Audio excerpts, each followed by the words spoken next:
Welcome back to another technical deep dive here in the Debug Zone. Today we're tackling a big question and breaking it down with insights from other users. Hopefully this clears up some misconceptions and helps you get the answer you need. So buckle up, stay a little curious, and let's jump right in.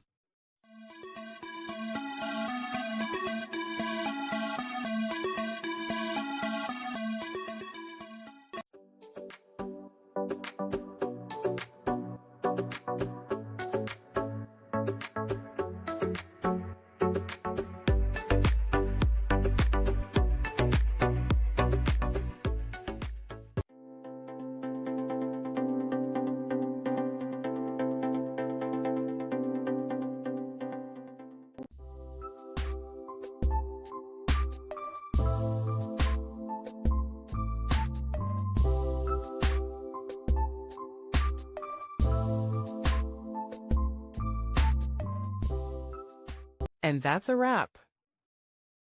I hope you found the answer you were looking for. If you did, take a second to hit that subscribe button. It really helps out. And let me know in the comments which solution worked best for you. See you next time in the Debug Zone.